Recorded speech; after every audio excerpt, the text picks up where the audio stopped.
Hey everybody, G4 Video 5 here, and welcome back to some more Grand Theft Auto 3, the Definitive Edition. In this part, we will be completing the Paramedic side mission, which is a requirement to complete in order to get 100%, and the way this side mission works is that you can do this side mission on any of the 3 islands in the game, and so we are here in Staten Island to perform some mouth-to-mouth to some fine babes.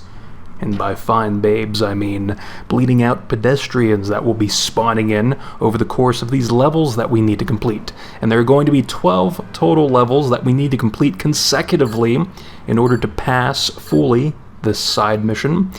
And so it's a bit of a pain in the ass. Now, the reason why we're in Staten Island is because Portland is a death trap for us at this point in the game. We have all the gangs there angry at us, and the Mafia especially are very dangerous with their shotguns. So it's best to avoid that place as much as possible. And Shoreside Vale just sucks. And so, I mean, that's really all that needs to be said about that. But that leaves us with Staten Island, in which we have to deal with the Colombian cartel and Yardies as we're picking up these patients. Now, the way these levels work is that the level number correlates to the amount of patients that will spawn in that you need to pick up and bring to the local hospital.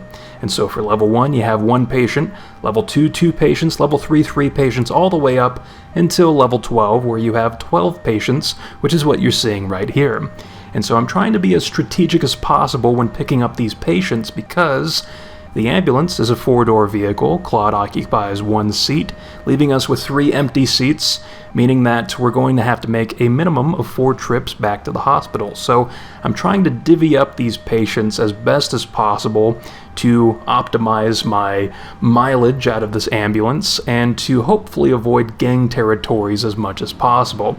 Now, it's inevitable that I'm going to have to go through Fort Staunton and Newport in order to pick up patients there, and so I'm prioritizing those patients first. And I suppose it really doesn't matter at the end of the day. You can go wherever you want, but I'd prefer going through these areas first because my ambulance is clearly going to rack up damage by getting shot at by me driving through those areas. And so I'd rather do that first and then save the patients who are outside of gang territories for the end, so I can drive through those areas as cautiously as possible, because at that point, it's kind of on me if I end up crashing and driving erratically, or erotically as some people might say there. And so that's kind of on me. But, you know, with gangs, though, it's kind of unavoidable. It's just what's going to naturally happen. So I'd rather that happen first compared to it happening last, and then kind of soiling my mood where it's like, okay, I'm close to completing this level, and then I just get shot at a bunch by some gang members, and I end up having to stop the side mission. And that's the thing, actually.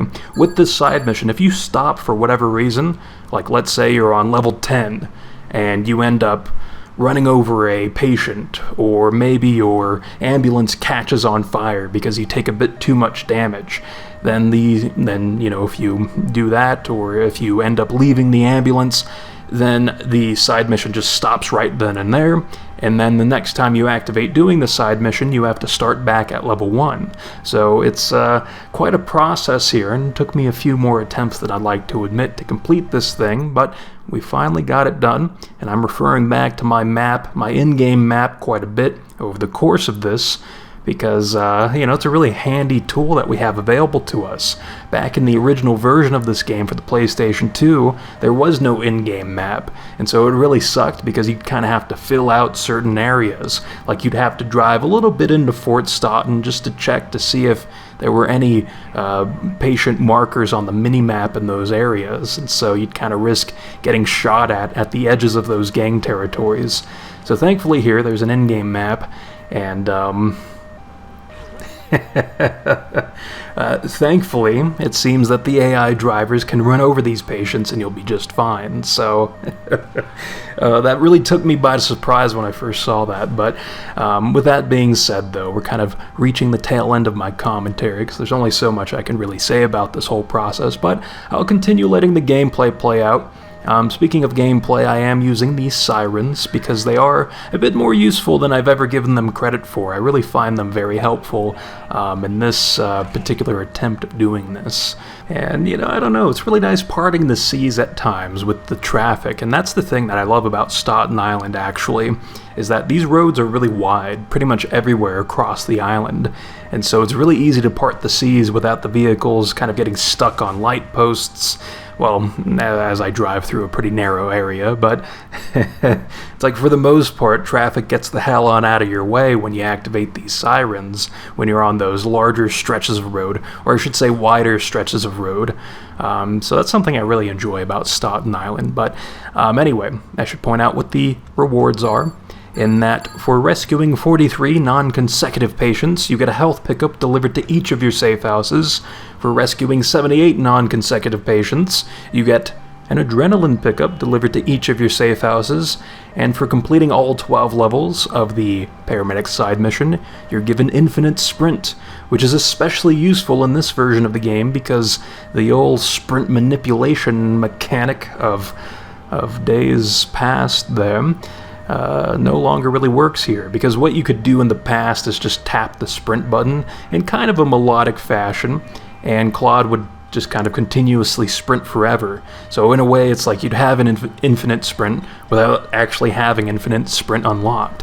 But these days, just tapping the sprint button doesn't really work, so something like infinite sprint is really helpful. So it's best that you do this as early as possible in the game, when you're in Portland and you don't have any gangs hostile towards you, and you'd really be able to reap those benefits especially nicely at that point. And, of course, early on in the game, you wouldn't have gangs angry at you, so all the areas of Portland would be fine to drive through. It's just that you'd have to pay close attention to the timer for this side mission.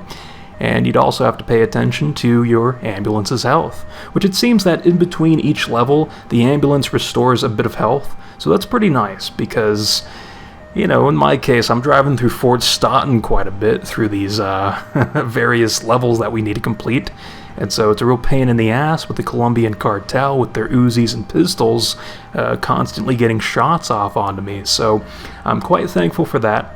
But anyway, what I meant by non-consecutive, by the way, for the patient numbers, is that non-consecutive means that you can actually get 43 patients over as many attempts as it took to get 43 total patients that you've rescued over the course of all of your attempts. So it doesn't have to be 43 patients in a row, it can just be 43 patients over the course of your gameplay. So with that being said, I really have nothing else more to say, and so I'm going to wrap up this part, at least for my commentary. So in the next part, we will be tackling the firefighter side mission. So until then, I will see you next time.